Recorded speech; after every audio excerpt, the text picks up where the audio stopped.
As usual, I will really need your contribution as we move on. And if you have a question, please don't wait until I ask any question. Just unmute your mic and ask. That way we'll flow smoothly. Okay, where do I click for the pen?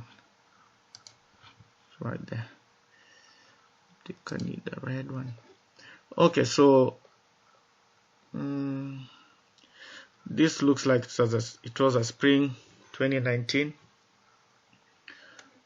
Warfarin is commonly called a blood thinner, but the more correct term is anticoagulant. It helps to keep blood flowing smoothly in your body by decreasing the amount of certain substances. Well, that's just general information. We need to fill up the table here using the structure of this drug. So I'm gonna minimize the chart so we'll see everything. So it says that we need to label A, hybridization. Okay, so someone tell me what's the hybridization for A? sp3. Yeah, so I agree. We're gonna, oops, let me, that was my stylus misbehaving. We're going to show the hydrogens. That way we'll know how many electron domains we have. So here I only see one bond, which means there are 3 more. If you don't show your hydrogens, in such questions you're gonna get it wrong. So we have 4 electron domains. It has to be sp3. If it's sp3, I hope it won't skip.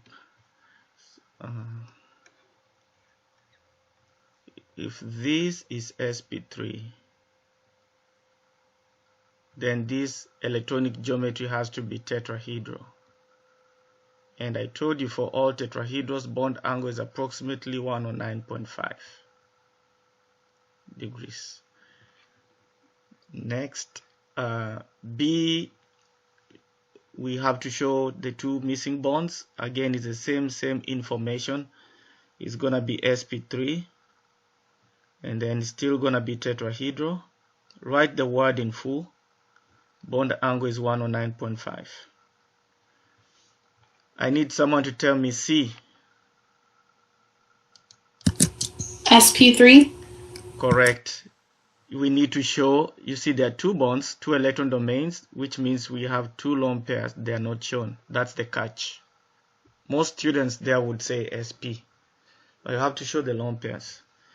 So it's sp3. We are looking for molecular for electronic geometry. It's gonna be tetrahedral. So what is the molecular geometry? Someone? Trigonal pyramidal. No.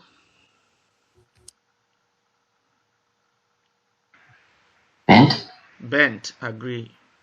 Because molecular geometry, you're connecting the bond and the element, so it's bent. You ignore the lone pair. So this shape looks like a V, it's bent. Just like you'll have it on water. So that was C, that's bent. Molecular geometry. Tetrahedral is for electronic geometry. Anyway, it's still tetrahedral electronic geometry, and that's what gives you the bond angle. We always use the electronic geometry to predict the bond angles, not the molecular geometry. And then lastly, D, you put a hydrogen there, right? What will be the geometry, electronic geometry? Trigonal planar. Yes, hybridization.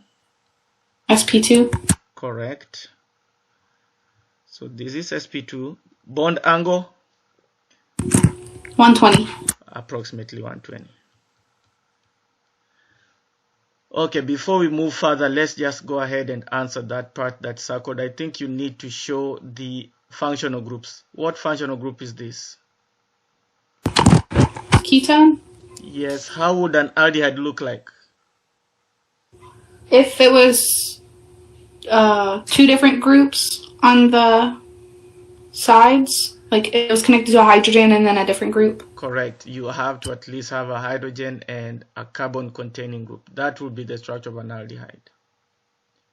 I asked that because I know they are confused. They're usually confusing. Then this is an OH, obviously that's an alcohol. And then what's this group here? Ester? That's an ester. The ether is confused with an ester. For review, ether will have like an oxygen between two carbons. That would be an ether. Ester, you have to have the carbonyl, the carbon double bond O. Okay, so that was that. Next, mark the asymmetric carbon centers with an asterisk. So asymmetric carbon, we are on B. The asymmetric carbon should be the one that has 4 different groups on it, and you want it to be sp3. So let's start from here. That one is not asymmetric. You have 3 hydrogens that are the same. This is sp2. This one right here has 2 hydrogens on it. So it's not asymmetric, it's symmetric. Coming down here, you have a hydrogen, you have a ketone on top, you have a phenol on the left, and you have this whole mess on the right. So you have 4 different groups right here. So I put an asterisk. That's where one of the asterisk is. Now looking at all over the ring, all those carbons have are sp2s actually. So nothing to consider there, nothing to consider here, nothing to consider there. So you only have one asymmetric center on warfarin, the drug warfarin. So you should have marked only one. So which means that n equals to 1. So we already answered part C. So let's answer D. Calculate how many possible ways this structure can be drawn as isomers. Which formula will you use? 2 to the power of n. Correct. And our n is 1. We just determined n by the number of asymmetric centers up there. So which means if part B is wrong, part D will be wrong. So it will be 2 to the power 1, and answer is 2. Okay. Remember the test is online. The final is online. So these structures, probably when they come, you're going to have a multiple choice to choose from the answer. But still you have the processing, the question processing is the same. So rank the following compounds from the least acidic as 4 to the most acidic as 1.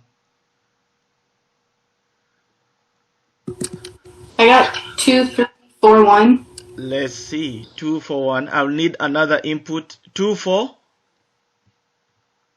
2, 4, 1, 3. No, I got 2, 3, 4, 1. 2, 3, 4, 1. Another input. Someone else who attempted it, tell me what you wrote. Or look at the question. I also had a backup answer because I was confused because nitrogen is more electronegative than oxygen, but there were 2 hydrogens connected, so I had 2 answers. Nitrogen is less electronegative than oxygen, to correct you. Oh yeah, that's what I meant. But I still had 2 different. Give me the other version. 1, 4, 3, 2. 1, 4, 3, 2. Wow, that's a total scramble. I know. Okay. Any other answer? I need one more.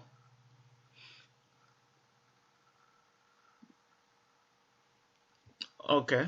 So you don't. Let's move on. So first, I'm looking at you look for the acidic hydrogens. That's what you do first. So acidic hydrogens are bonded to electronegative elements like oxygen, nitrogen, sulfur, and halogens. So that's one, this is another one, this is another one, of course, and that's another one.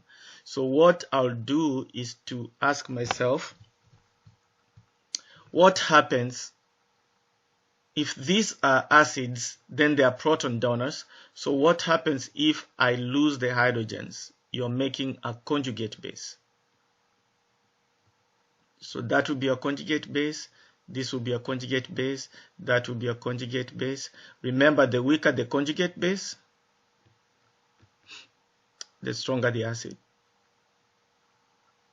And the conjugate base is made weak by resonance, electronegativity, size, distance, inductive effect. So those are your conjugate bases from the question.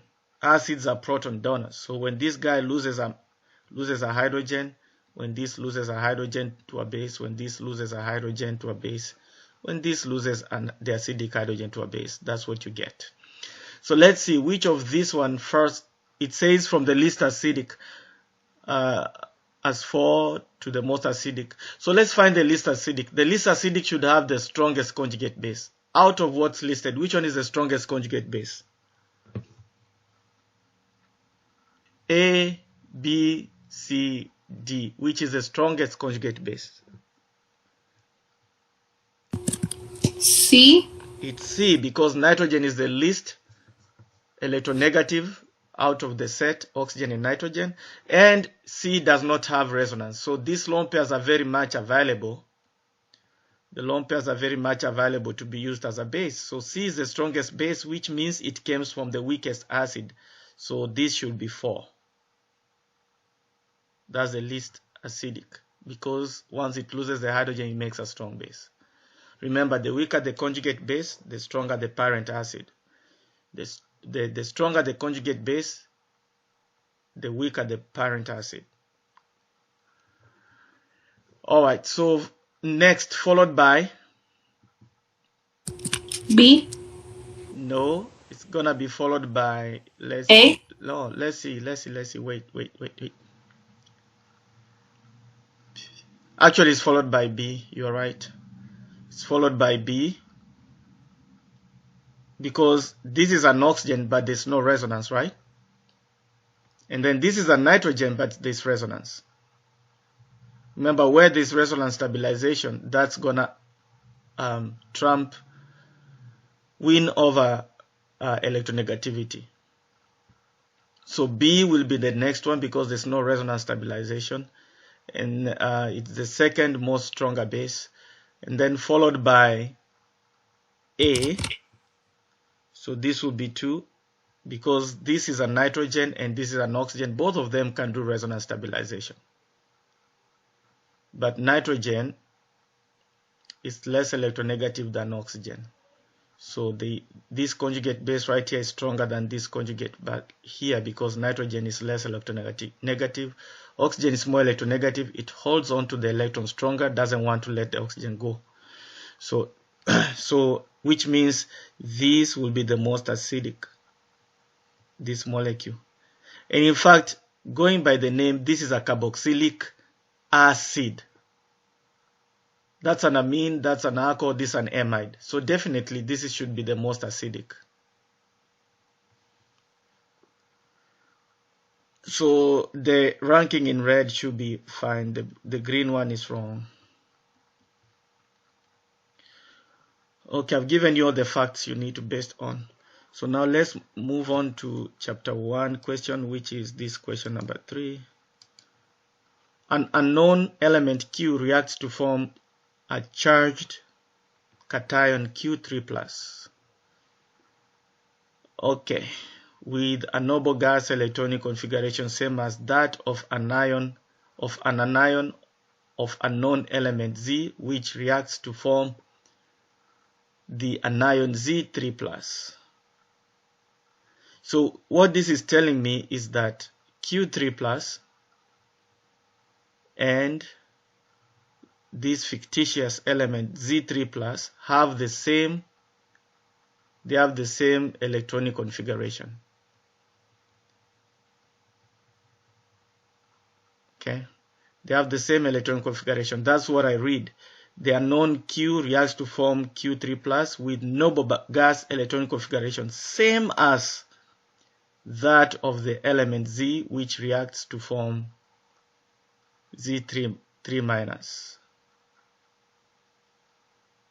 Okay, both Z3- and Q3+ have 3 energy levels. So now we have to figure out what is the noble gas electronic configuration of Z3 minus? So if they have 3 energy levels, you look at the periodic table. I don't know if I removed it. I hope not. Oh, it's gone. If you look at your periodic table, what element has what noble gas is on the third period? Argon.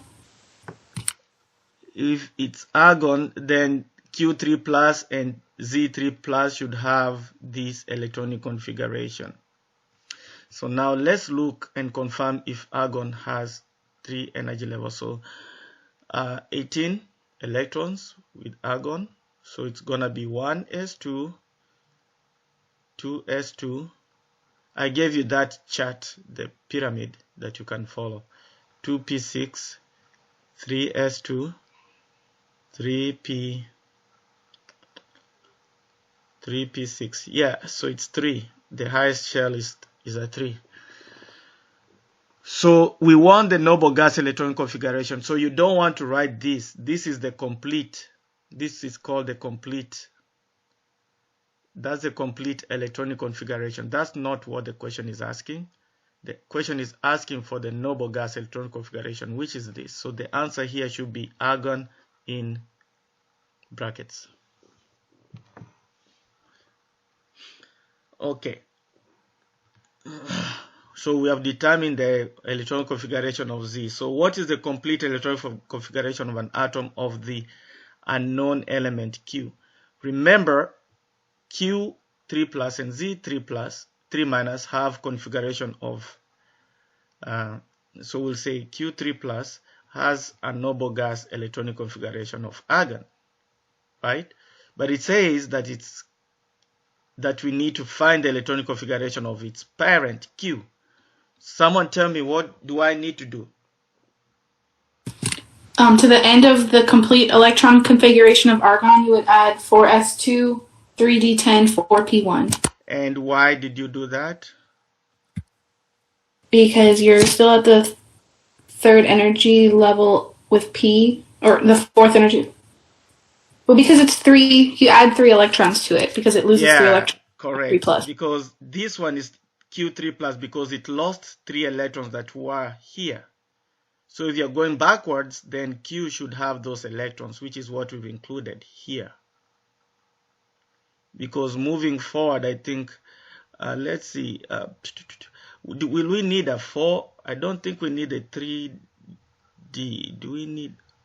Okay, yeah, we fill up the 4s before 3D. You're right. So anyway, this means that you have 18 electrons plus 3. You're getting 21. So the complete electronic configuration should be everything that we wrote up there that stands for argon. 1s2, 2s2, 2p6, 3s2, 3p6. That takes care of argon part. And then now we continue with our 4s.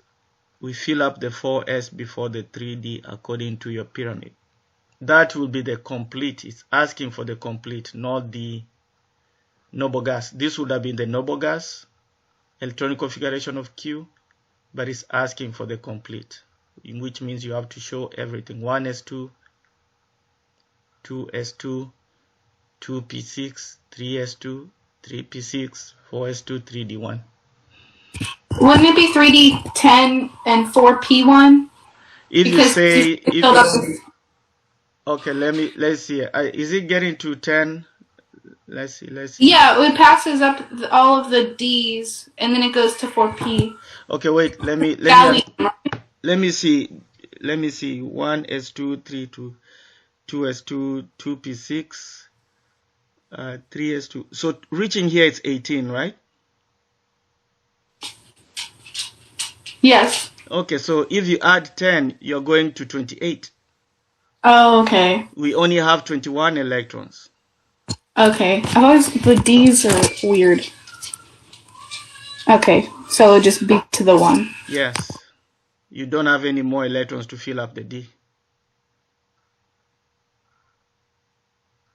Right? Correct. Okay, so what is the true identity of the unknown Q? So, well, you just look at your periodic table and look for the element that has atomic number 21. Let's see. What will that be? I think I had an issue with that. SC? I don't know what that one is, but it says SC. Scantium.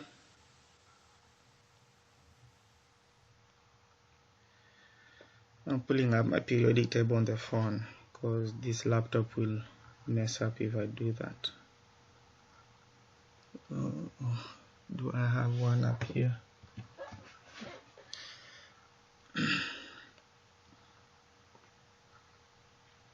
Yeah, so that one should be scantium. Yeah, you just go off by the number of electrons. That should be the atomic number. And then what's the true identity of Z? Well, to find Z, you have to do the work.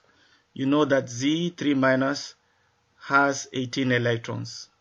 How do I know that? It's because it tells me the noble gas electron configuration is that of argon.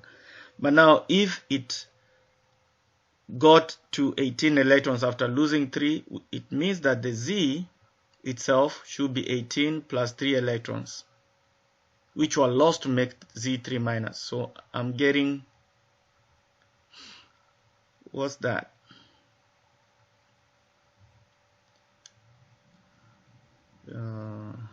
Let's see. No, I think here we subtract, we don't add, because it's an anion.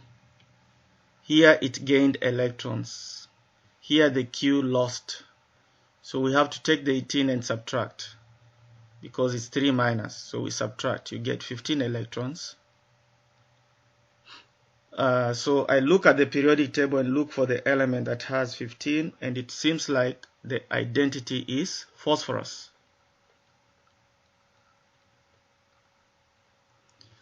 So Z must be phosphorus. Remember, Z, the 3- means the element gained 3 electrons. So if you want to go back to Z, you have to get rid of those 3 that were gained. That's why I subtracted. Here, if you want to get back to Q, you have to add the 3 electrons that were lost. That's why you have 3+. Anions are formed after gaining, cations are formed after losing. Okay. Next question. Which of the following will react? Question number 4. Which of the following will react fastest in E1? Circle it. Someone let me know what your choice was.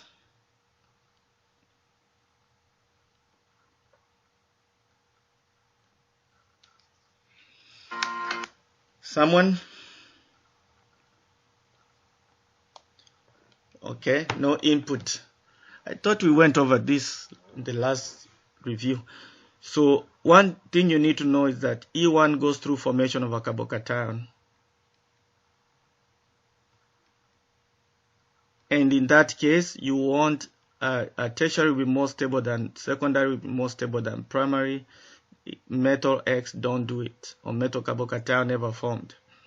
Anyway, all these guys are secondary substrates. How do I know? The alpha carbon bearing the leaving group is bonded to 2 other carbons. So this is secondary. All these are secondary. So this ranking does not help us. Are we given the solvent? We are not. So I would look for the leaving groups. So this question needed you to compare the leaving groups. Which one is the best leaving group? Someone tell me.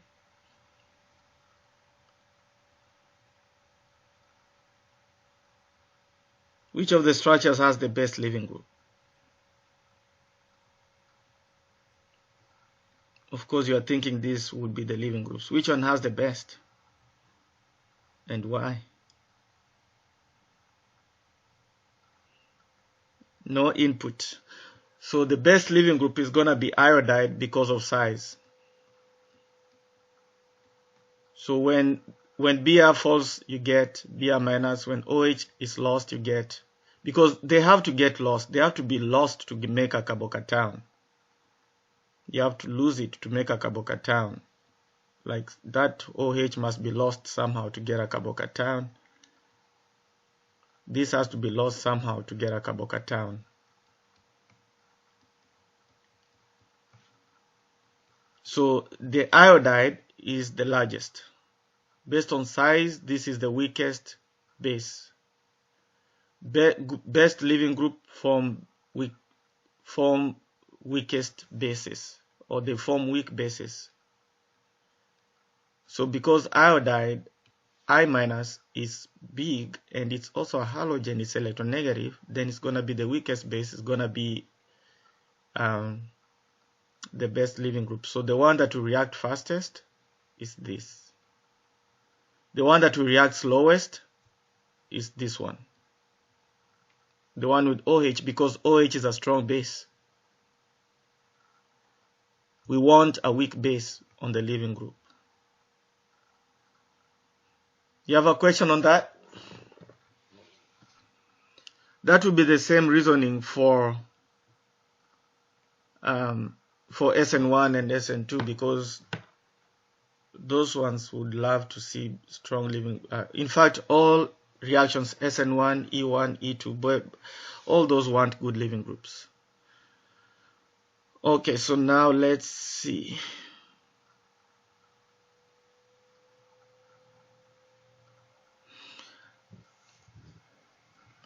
Assign configuration to all of the following olefins as either Z or E.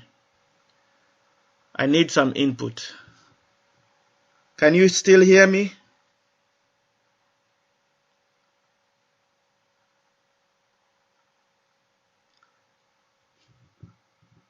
Hey, can you still hear me? I want to make sure I'm not talking to myself. Yeah. Okay. You're so scared of these questions. I'm wondering why. Okay, so now let me explain it. So long as you can hear me, I'll explain it. When I hear silence, it means you're stranded. So assign the configuration to all of the following olefins. Olefins is just a fancy word for alkene, as either Z or E. Remember, Z means same side. E means opposite side.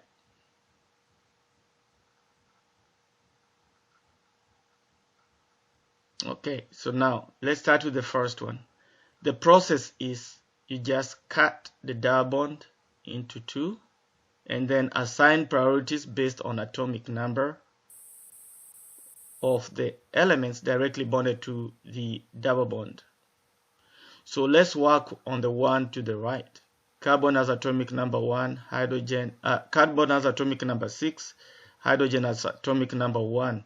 So this will win. The methyl group will get priority 1, the hydrogen will get priority 2.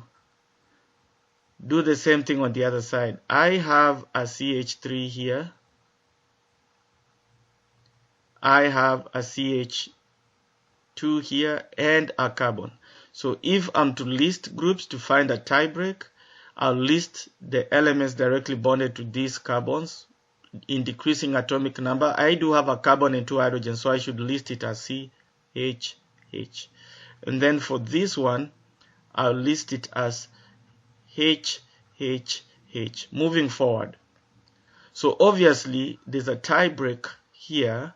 This carbon here wins, which means this carbon is the one winning, which means this top group is winning. So this whole group on top gets priority 1, and then the methyl here will get priority 2. Now what is my judgment? My ones are opposite. So this alkene here is gonna be an E. Yes. So we do the same process here. Let me just circle the double bond so you don't look at that carbon, sp2 carbon. So again, here you have CH, 2 H's and a C. Here you have the 3 baby hydrogens. So obviously following what we call Kern-Ingold rules that we discussed for assigning RNS, E and Z, I would judge that this one on the bottom is gonna win and get priority 1 because you see it's CHH. This one is HHH. Very similar to what we did here. You're going to get a tie break with this carbon winning it. So that will get a 1. Here you have a carbon. Here you have a nitrogen. Carbon atomic number 6. Nitrogen atomic number 7. So in fact, whenever you're doing a test, you need to have your periodic table with you. I will not attach it on Moodle because it's virtual test. So this will be 1. Nitrogen atomic number 7, carbon atomic number 6. Again, they are opposites. So again, this is an E. Coming here, what is the configuration of this? CCH. Is it easy or neither? I put E, but I was confused because I don't know when it would be neither. Okay, it's neither for this one right here. You know, it said all. So for this one, it's neither because on the right, you see you have 2 hydrogens. How will you assign priority?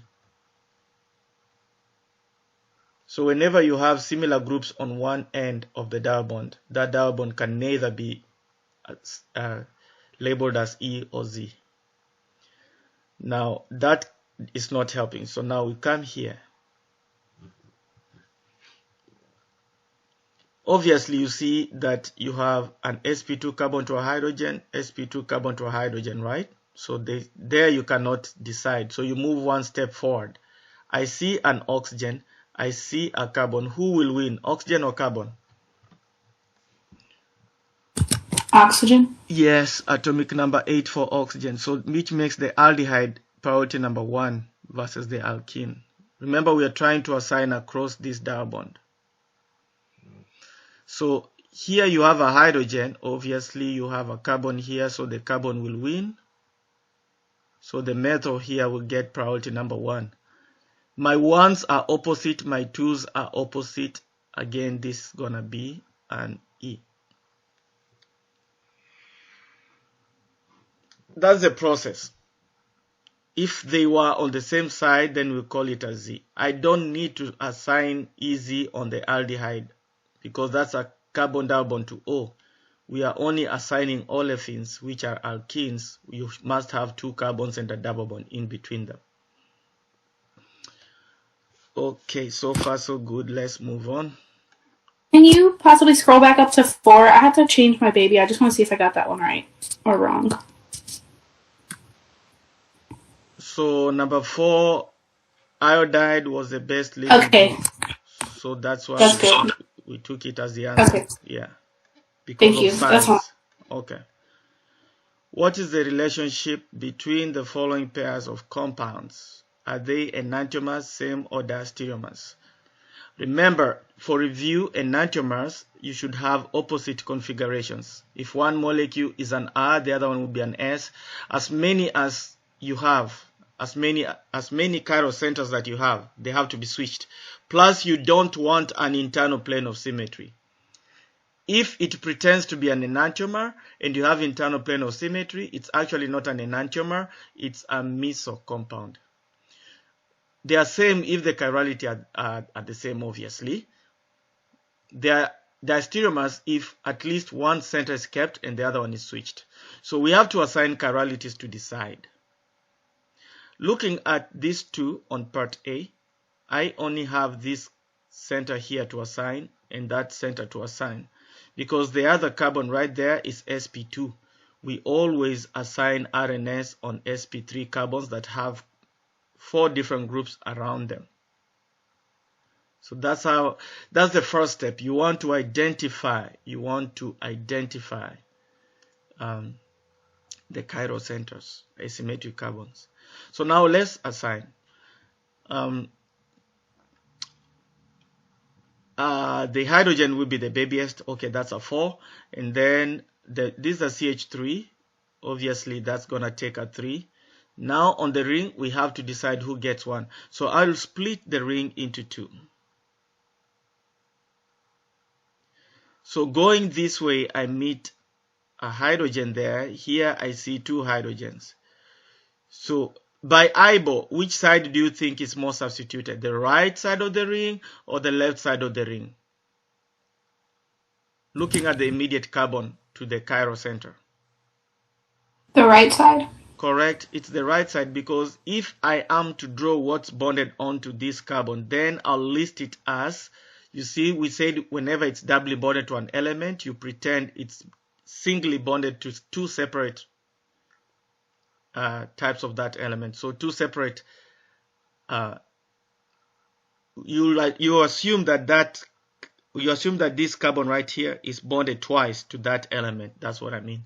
So I list CC where this is the C in question, because it's doubly bonded to the green C, so we can list it as CC. And then you have a hydrogen, so CCH. On this side you have two hydrogens bonded to a carbon, so here I'll list it as CHH. Obviously the right one has more carbons than the left carbon, so this carbon here should win and it should get a number 1, and then this one will get a number 2, because if you compare the carbon labeled 2 and the metal will have H, H, H. So comparing CCH, CHH and HHH, metal will be the babiest, and then of course followed by CHH, then followed by CCH, which will win overall. So now we write our numbers. So we have a 1, we have our 2 to the left, and we have a 3. We are going counterclockwise, so it's an S for now. Looking at our center, our baby is towards us, so the true assignment should be an R. Okay? Remember the rule: before you give your final chirality, make sure your baby is away. If it's towards you, then the true assignment is the opposite of what you found. Okay, here it's an S following the numbers, but the baby is towards us, so the answer is R. So we follow the same sequence. Now that we assigned priorities, I'm just going to write those numbers here.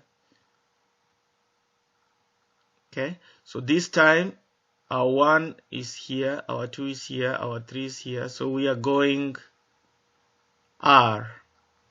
Our baby is already to the back, so I have R and R. Chirality of that center is an R. I have R and R. So this is same molecule, just drawn differently with same chirality, because I have R on the first molecule and R on the second molecule. Alright, next one. I like showing my hydrogens. By now you should have noticed that, because that's what kind of gives me a clue of what I'm doing. So looking at the first, this one right here has 4 different groups on it. It's a symmetric. Oxygen has atomic number 8, it wins. Nitrogen atomic number 7, and then carbon atomic number 6, and then obviously hydrogen atomic number 1. So priorities is 1, 2, and 3. I'm going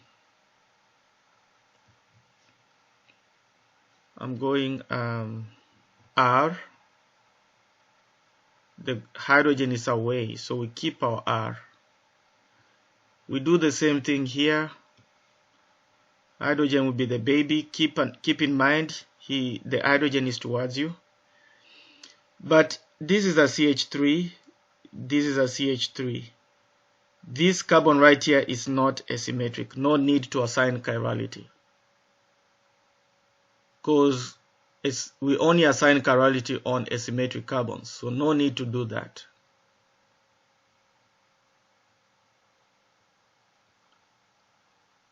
So this molecule only has one asymmetric center, which we assigned as R.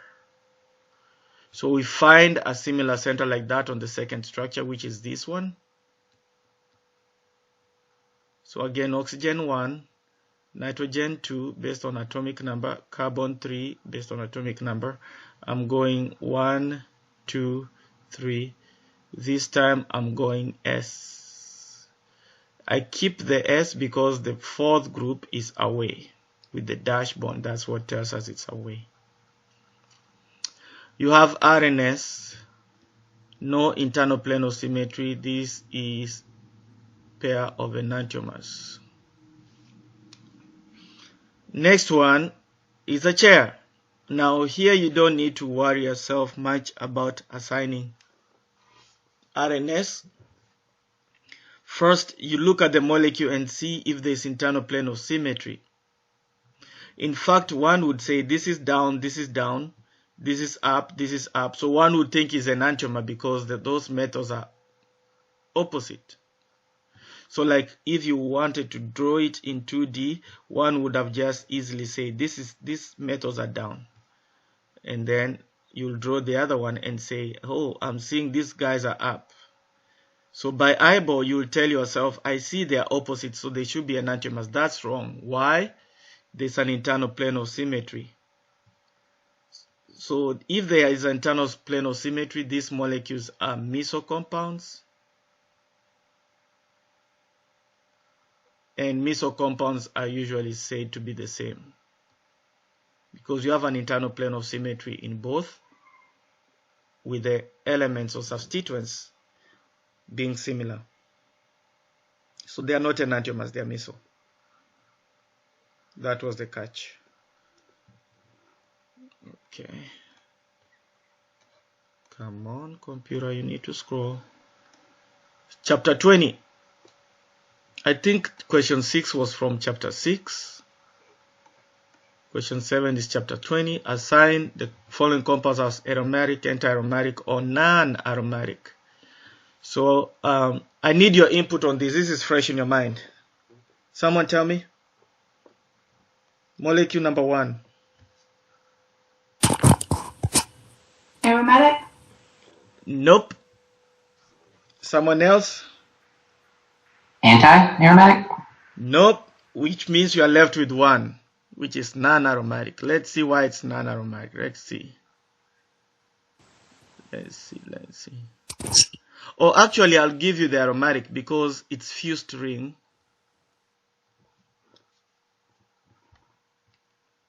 One would thought, the catch I thought is non-aromatic actually, but it's, let's see. This part of the ring is aromatic. That part of the ring is aromatic. It's a furan. So I'll give you correct as aromatic, because we'll use one lone pair for resonance, the other one stays. So you have 6 pi electrons. This double bond right here, we're not going to count it as part of the aromatic system, because when you push here, this will come here and this will come back here instead of going out there, because this is where you have more electrons taking part in resonance. So I'll take that as aromatic. Again, I'm not considering this in case of conjugation and planarity because it's farther away and part of the molecule is aromatic. So overall, it's going to be aromatic. Now the next one is 1, 2, 3, 4. Okay, so it's going to be 1, 2, 3, 4. So it's 8 pi electron system. This one is an 8 pi electron system. So obviously 8 is a factor of 4. I think it's completely conjugated, because if you try to push these double bonds, it's gonna cause a push effect on the other double bonds. So it's completely conjugated. And all these carbons are sp2, so it's planar. It's a ring, it's cyclic, but it fails the last rule of 4n plus 2. If you test with 4n plus 2 equals number of pi electrons and solve for n will turn out to be equal to a fraction. Like I said, you don't want n to solve for a fraction. So instead of passing 4n plus 2 rule, it's going to pass 4n rule, where n will solve for 2. So this one is anti-aromatic.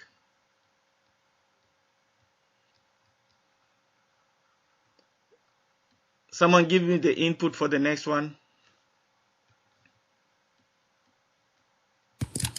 Anti? Okay, and I think I'm going to agree it's anti, because this one of the lone pairs will take part in resonance, the other one stays. right? You can use one of these lone pairs to move electrons around. So which means you have 8 pi electrons. You have 4 in the 2 lone pairs and you have 4 electrons in the 2 pi bonds. That makes 8 pi electrons.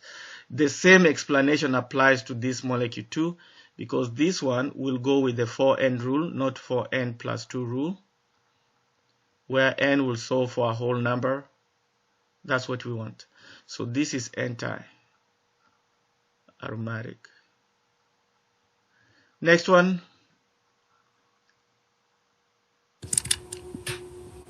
Non-aromatic? That's going to be aromatic, because these 2 electrons are going to be counted as pi electrons. And then you have 4 of them here. So total you have 6 pi electrons, just like benzene will have. It's cyclic.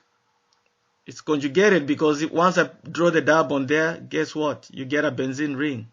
Then all rules that apply for benzene ring will apply for this structure. So this one is aromatic.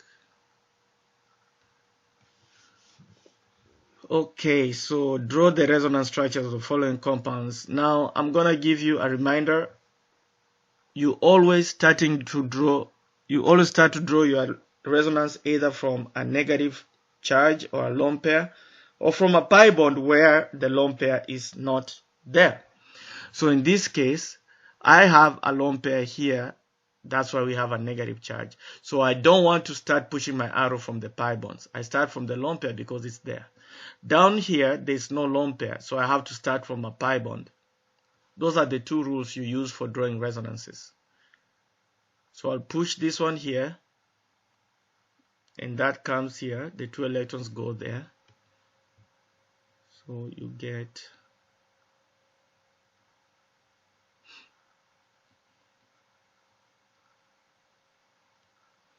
that will be the first structure, and then you push this one here and this comes here. Then you get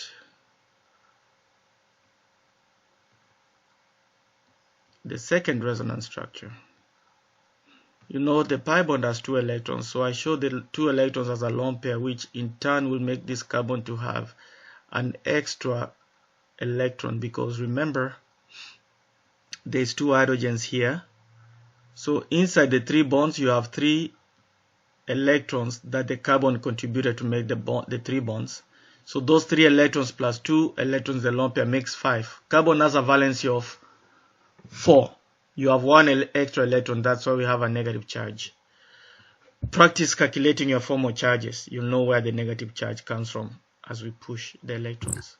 So when you make the first resonance structure, yes, why wouldn't you touch the first pi bond?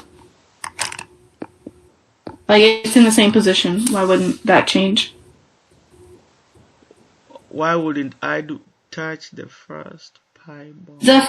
The first double bond of the original structure, it's in the same position. Why wouldn't you move that one too? Because if you move, okay, if you do that, then you're gonna be stuck. You're just gonna draw the very last structure. Remember, you have to draw 2 of them. Because you are telling me, why didn't I do this? If I do that, it's gonna take me straight here. Then I don't have the answer here. That's why we do it stepwise. Is that your question? Well, because you moved the second pi bond to be a lone pair. Yes. Then I draw what I found before I move it again to draw the second. Okay. If you do all the arrows at once, there's no way you're gonna draw the resonance structure 1. Okay. Because you'll have skipped it. And then you lose points. That's the idea. So here we don't have a lone pair, so I push towards the plus sign because you want to push electrons to where you have deficiency. So doing that, this carbon right here is gonna lose one of its bond. So now you've created a new bond there. You kill the plus sign, but this one will be positively charged because it's missing one of the bonds. It was 4 bonds. Now it has 3 bonds. So you show the plus sign there. Again, I do it one more time. So I made a new bond there. This one is here, then we have a plus sign there. So those will be the two resonance structures for that part. Label the following structures either chiral or achiral. Input, please. Question 9. The first structure, is it chiral or achiral? What are you looking for chirality? Internal plane of symmetry? Yes, you don't want it. You don't want internal plane of symmetry. What else are you looking for? There must be asymmetric carbons. So those are the two key things you want. You don't want internal plane of symmetry, and you want there should be asymmetric carbons. So like this one has an internal plane of symmetry. Like if I were to draw the CH3s, I'll see that the bonds and the CH3s and the ring will be cut into equal half. Would you mind going back to the one before? I didn't get to write down the last one.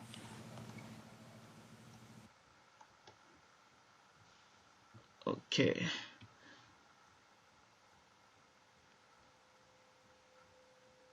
So there's internal plane of symmetry in this one, cut into equal halves. So this is achiral.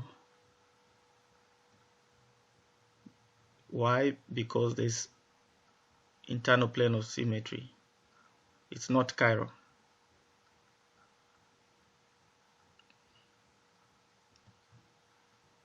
This one does not have internal plane of symmetry. There's no way you'll cut the molecule into equal half. And I see that this center here has 4 different groups on it. So, going this way is different from going this way. Let me point. So going this way is different from going that way. So this molecule is chiral. At least it has an asymmetric carbon and there is no internal plane of symmetry.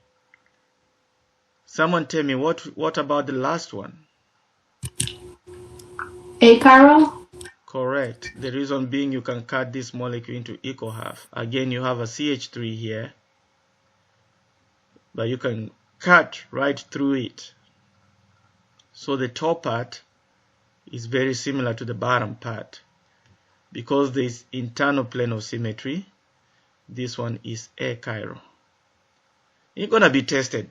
The good thing with this final, it touches almost on everything. So please make sure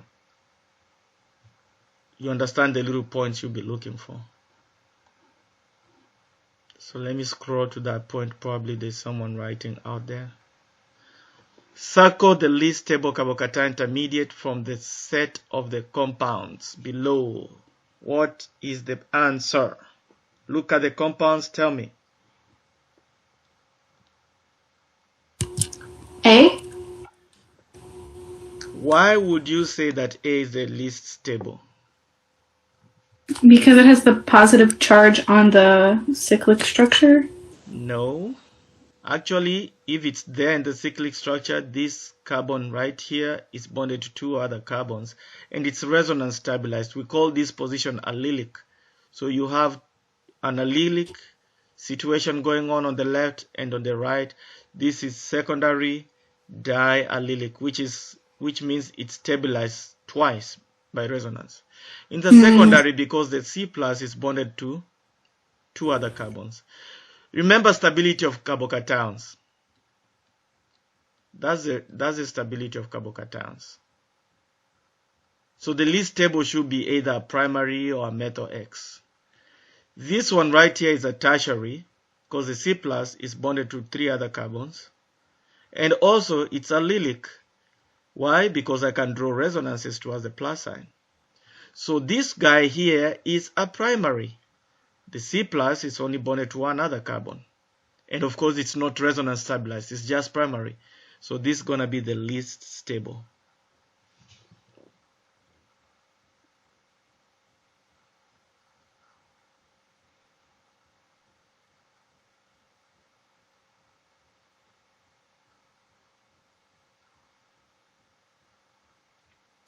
Do you have a question So on that?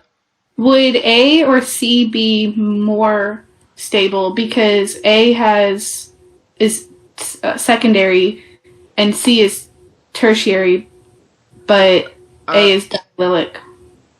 I think in this case they're gonna be almost equally stable. Okay. Yeah, I wouldn't bring a ranking question that's questionable like this, because now there I have to do an experiment to judge which one based on the rate of reaction, because I know resonance usually beats stability by donation through bond. So I would expect in theory the secondary diallelic to win over a tertiary monoallelic. The more the resonances, the better. But like I said, that one is, I think, needs to be determined in the lab. Okay, provide the UPAC names of the following structures. Indicate R and S stereochemistry in your names where possible, not all over the place. So now the first one, naming, you prioritize your double bond, and where the double bond has a more substituted carbon, that's where you start. So I repeat, you would prioritize the double, not the substituent position. So you either gonna call this 1 or 2, or you call it 1 and 2. So which one would you go with? The red numbering or the blue? The red? The red is wrong, because you want to prioritize the sp2 carbon that's more substituted based on Zaitsev rule. The more substituted the sp2 carbon, the more stabilized it's gonna be.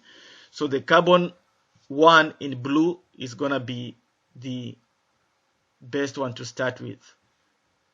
Even though our substituents will end up having high numbers, we don't care about that because our priority is the double bond. So I'm gonna give this 1 because that sp2 carbon is the most substituted on the ring, and not the other way around. I know you can go this way and tell yourself that's gonna give you the least substituent position, but our priorities is not the substituent. Our priority is the double bond. So on the double bond, which carbon is more substituted? The one here that I've labeled 1 in blue. So now we keep numbering 3, 4, 5, 6. Of course, that was a big catch for most students. So make sure you understand that. So now let's give it a name. You have a methyl group on 1 and 5. So I have to give it as 1, 5. Di. You have to say di methyl. 1, 5 dimethyl, and then it's a ring, so I'll call it cyclohexene.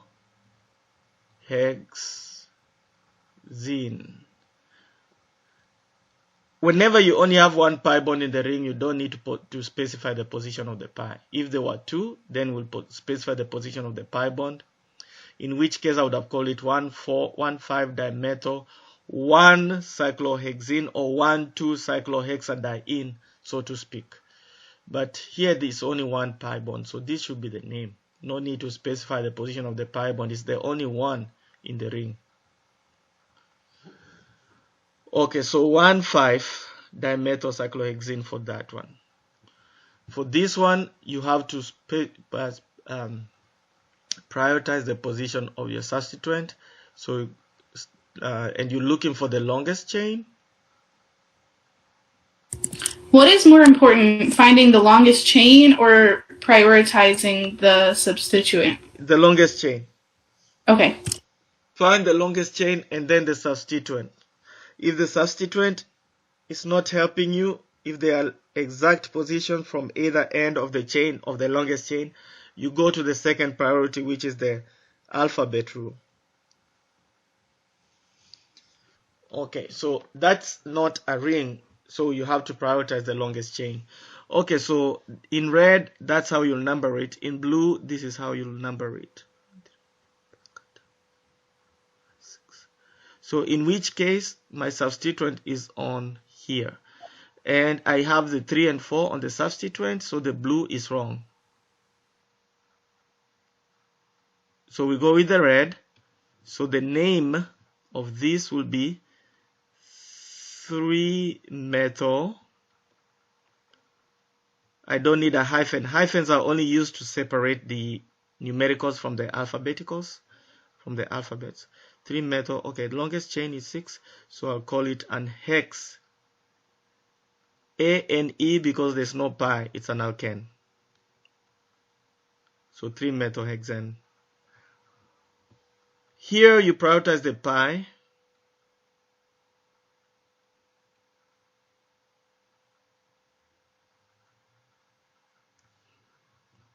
Obviously, that's the only option I have because I'm prioritizing the pi.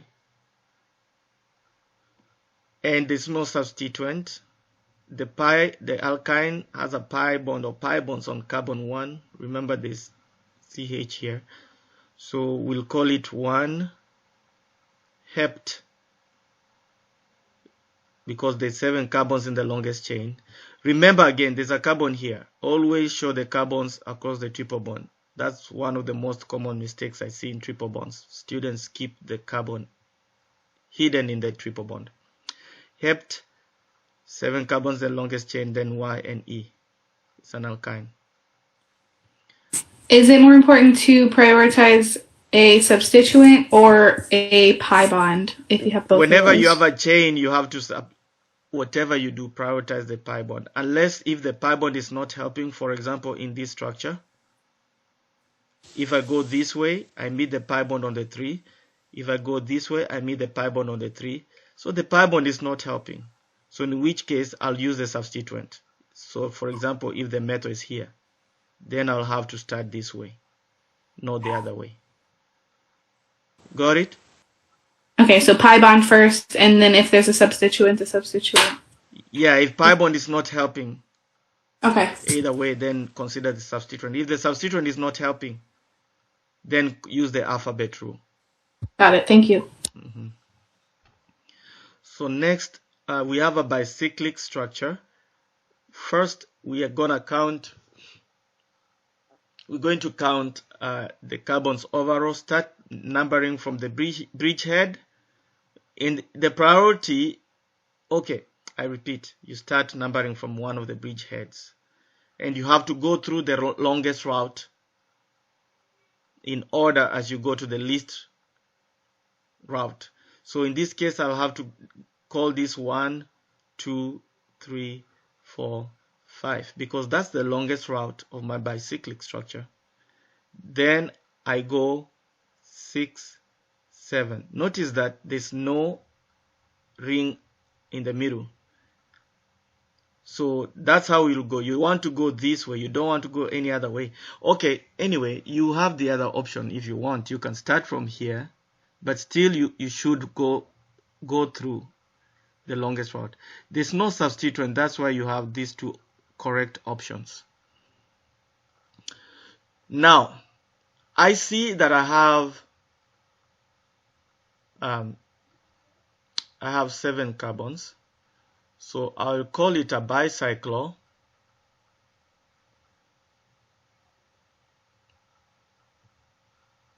Heptane. Again, there's no,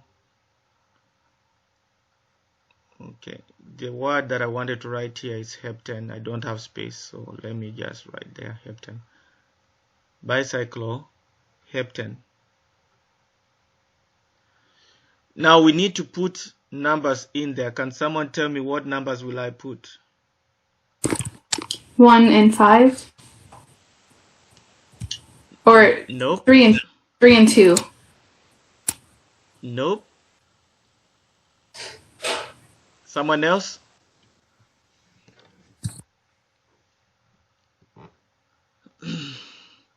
Wouldn't it be the number of carbons on the longest side and then the number of carbons on the shortest side? Yes. So 3 and 2? Nope. It's 320, right? Correct. Oh. Because there is no carbon in between. So it's 320. That's the catch. If there was a substituent, the substituent will come before the bicycle. Okay, let's do the next one.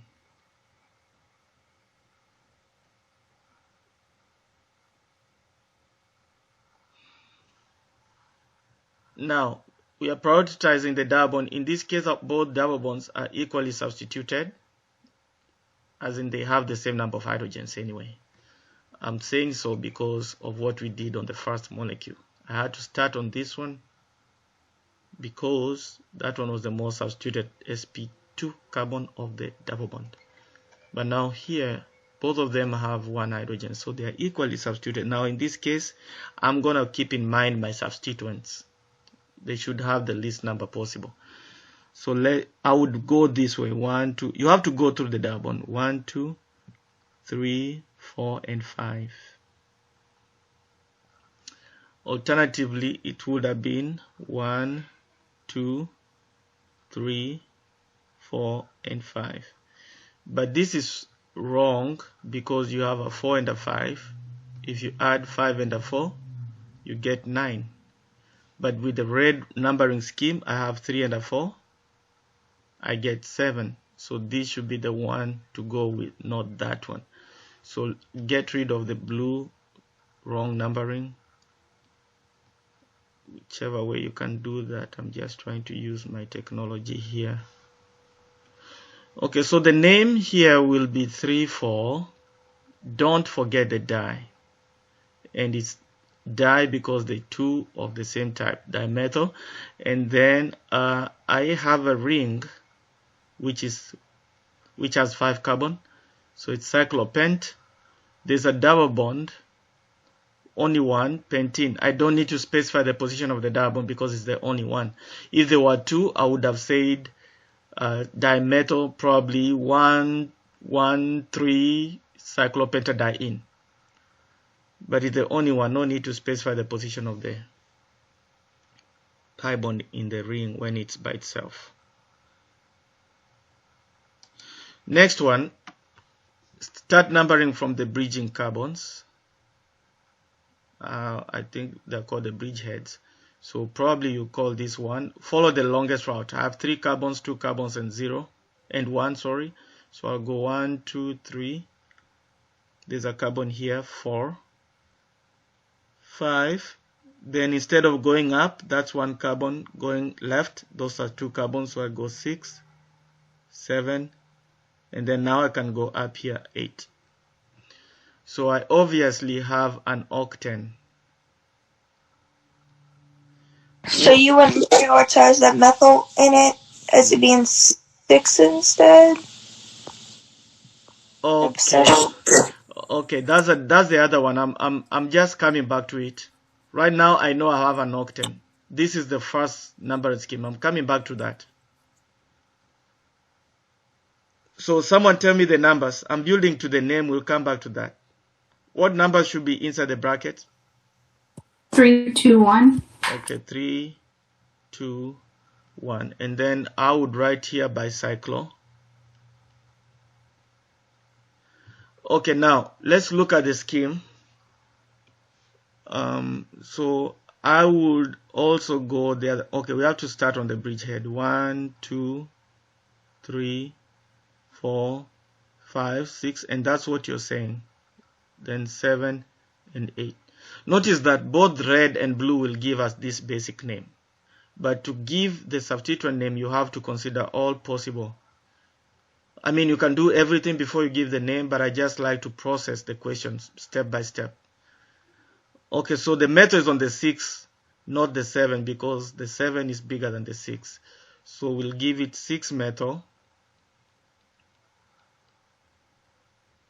bicyclo 3,2,1-octane.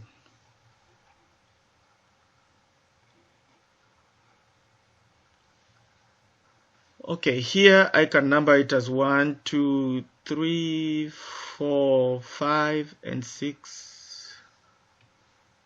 for 1, 2, 3, 4, 5, and 6. Which is the correct numbering system, blue or red? Blue. Okay. So we have it as, let's see, why did you choose blue? Okay, blue is prioritizing the pi bond, so that's correct. So the name will be 5-methyl. Someone tell me. 5-methyl. 2,5. No, it's the first instant. Or First 1. time you get 1, it. 4. Yeah, Okay. 1, 4, and then I think it's hexadiene. Because there are 2 pi bonds, you have to put the di in there. Can you do dihexene or it has to be hexadiene? If you say dihexene, it means you have 2 hexenes. Okay. You get what I mean? That's wrong. We are looking at 1 molecule, not 2 molecules. So that's why the di must be just before the double bond. The E implies the double bond. So if you say dihexene, you're telling me you have 2 hexenes, like you have 2 structures with hexenes, wherever the double bonds will be. So that would be wrong. So we're choosing the blue one because 1 and 4 is lower than 2 and 5? Than 2 and 5, correct. So you look at that number before you would look at the substituents. Correct. Prioritize your double bonds.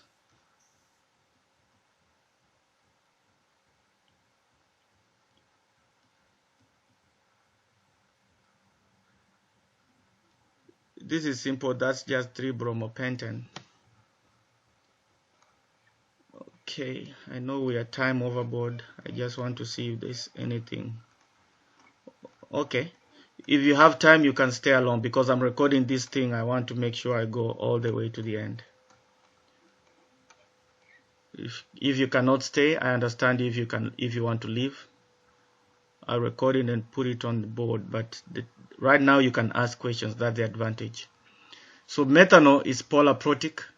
So I don't expect SN2, and of course it's a weak nucleophile, it's a weak base. So I don't expect E1 to win over SN1. E1 only wins whenever we are dehydrating alcohols with sulfuric acid. So in this case, to predict the major product, in this case I predict SN1, like we discussed last session we had. So SN1, like E1, goes through formation of carbocation. That's the rate determining step. So one would expect that the Br falls off to get the tertiary carbocation. No need for hydrogen shift. Only then will the methanol come in to attack.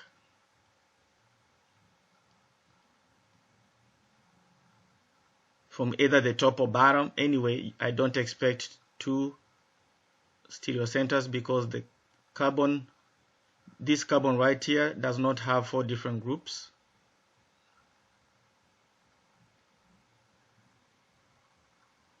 Now, you don't stop there. You do proton transfer, the last step, where another methanol, because it's the solvent and the nucleophile at the same time, another methanol will just come to steal the extra hydrogen.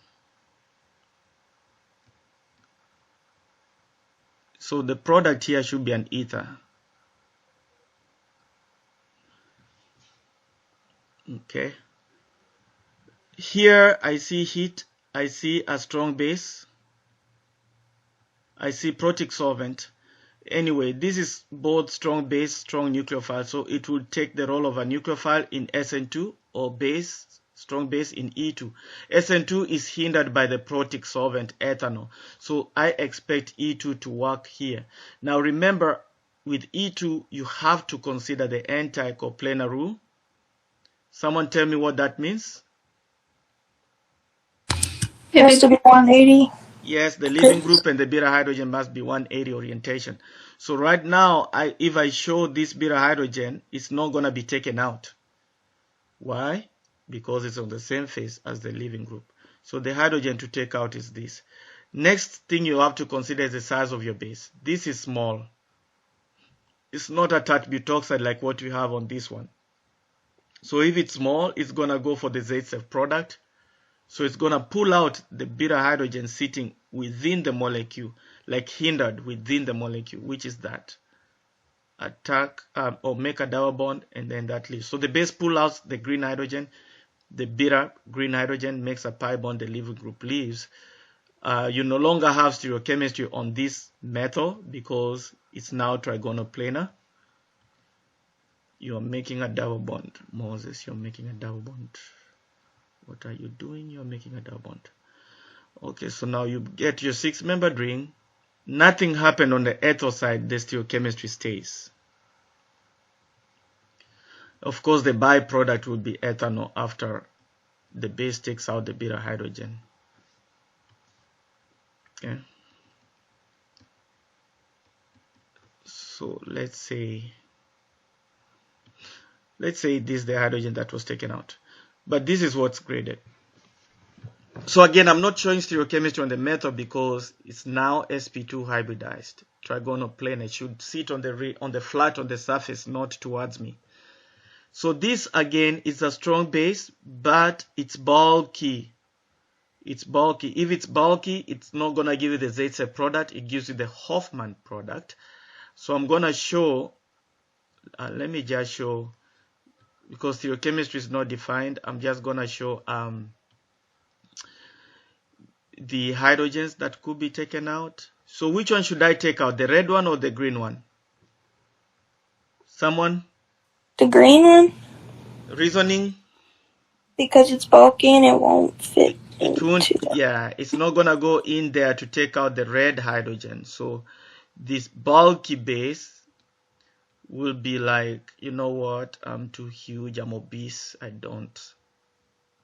can't go in there within the molecule to take out that hydrogen. So I'll take out the hydrogen that's most accessible, but still paying attention to anti-coplanar rule. So the product will be... So this is also E2? Yeah, it's still E2, only that is going to give you the Hoffman, the least substituted double bond. Because if you take out the red hydrogen, you get the most substituted. Try substituted. You would have gotten this. Taking out the red hydrogen, this is what you'll get. This would have been the ZSEV. The ZSEV would be the minor in this case. The Hoffman would be the major in this case. Why? Because of the size of the base that we used. It's still E2. Because you have a strong base. E2 always happens with strong bases. The stereochemistry will be determined, or the regiochemistry or stereochemistry will be determined by... The regiochemistry will be determined by the size of the base. Okay. Alright, so I told you Cn minus is nucleophile only. So it should do SN2. It's negatively charged, so it's a strong nucleophile.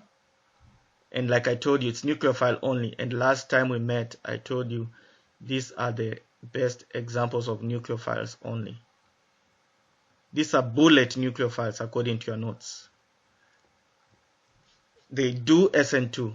Again, the solvent is aprotic. That's how I know SN2 will work here. So do back attack. That's the rule of SN2. Results in inversion of configuration. I forgot the word because my brain is now tired. So that's SN2 product with inverted product. You started with the leaving group away, the nucleophile is now having towards. We don't affect the stereochemistry of the metal, it still stays as towards. Okay. Next one is, you see an alcohol, you see sulfuric acid. This is a strong, not the strongest acid, but it's a strong acid, which means it's a weak base. I see heat. Can someone tell me the name of the reaction here? E1? Okay, E1, but what are we really doing? Elimination? We are doing elimination, that's why it's E1. I wanted you to say it's dehydration. Oh, dehydration. Yeah, so we're going to lose the OH and one of the beta hydrogens to give us water. But the question is, what will be the product? You know, E1 like SN1 goes through formation of a carbocation. Now, actually, let me just not skip important steps. OH is not a good leaving group. If it leaves, it makes a strong base. So we have to help it leave as a weak base, in which case we just use our acid to protonate it. So once you have it protonated, now it can leave as water. That's the mechanism. After that, to make our product, we have to take out our beta hydrogens. But before we do that, notice that this is a secondary carbocation. It's not the most stable. We can do a hydrogen shift to make it tertiary. It just happens. That's a rearrangement, we call it.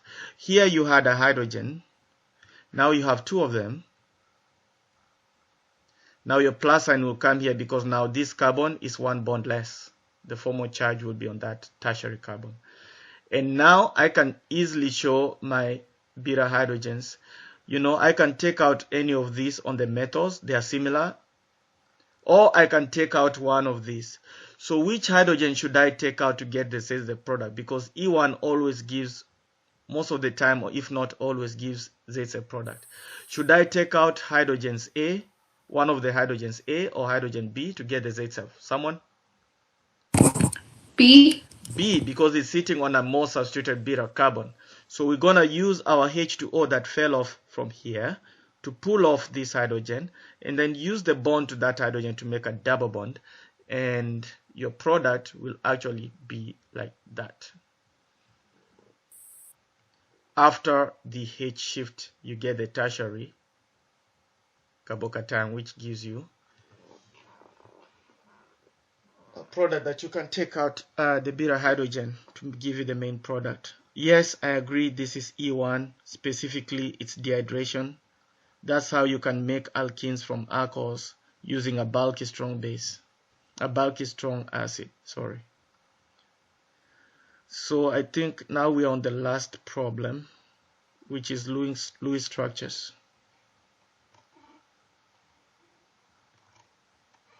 Come on. Okay, draw the Lewis structure of COCl2. So the first step you want to do is to find your valence electrons. In which case, I have a carbon, oxygen, and two Cls.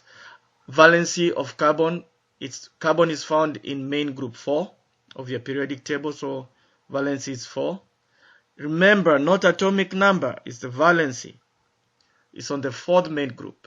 Once you skip the transition metal elements, your periodic table, you'll find it on the 4th main column. So it's 4. Valency oxygen is going to be on the 6th main group, valency of 6. Chlorine is a halogen. Each chlorine will have a valency of 7.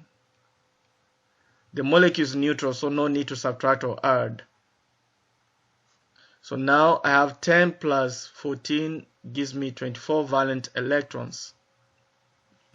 So that was step number 1. Step number 2 is at least draw the molecules, the elements in space, making sure that you have symmetry.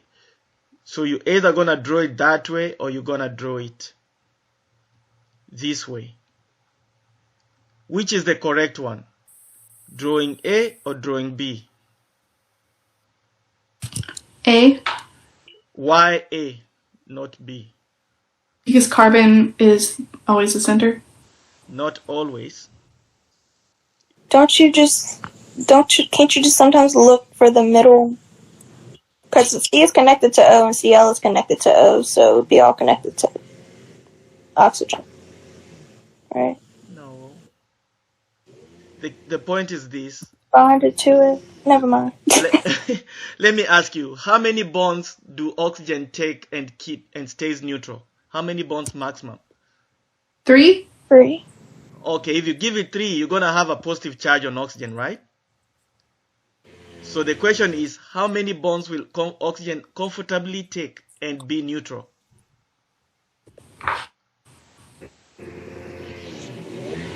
It's gonna be 2. You see, like in water, oxygen has 2 bonds, right? So if you put oxygen in the middle, it's gonna take at least 3 bonds, and it's gonna have a plus charge. You know the rules for Lewis structures to minimize charges. But if we do it the other way around, we know that carbon can bond to four things, right? Carbon can take 4 bonds. Oxygen can take 2 bonds and be neutral. So we don't want oxygen to take 3 because it's gonna get a plus charge. Based on Lewis structure rules, you don't want oxygen to be plus charge. You don't want to have too many charges. You minimize the charges. So that's the reasoning as to why A is the best one. Because now carbon can take 4 bonds. We have 3 things to bond to. That's fine. So next, use our electrons to make a bond. And then after making the bond, we satisfy the octet rule, starting with the most electronegative element, which is chlorine. Want each of these chlorines to be octet, 8, 8. Oxygen is not happy, you also make it octet. Now let's count how many electrons we used. 8, 8, 8, 24. But the carbon is not happy, so what should I do? Double bond between oxygen and carbon. Why don't I want to take the lone pair from the chlorine? Why oxygen? Because chlorine only needs 1 electron. No, and the reason is chlorine is more electronegative than oxygen. It's farthest to the right, so it holds on the lone pair tighter. Use the electron from one who is ready to give. So we use the oxygen. And again, halogens don't like to make double bonds, but oxygen can do that. I think that's what you're almost trying to say. So we put our double bond and then we show our lone pairs, and that will give you the answer that I was looking for. Do you have a question on that? Alright, already. I'll post the link after my software processes the video where I can upload it to YouTube. I wanted to ask how many, will the amount of questions on the final be like the other ones, like 20? I don't know, I've not set it. But because you have 2 hours, you're definitely gonna have more questions. On these ones, I pulled out questions because you did not do chapter 27. The test was longer than this. So you're at least going to have 20 questions at least. But it could be more than that because it's going to be 2 hours. The university rules is that we have to give you guys a 2-hour test, and I cannot extend it. So you have 1 shot.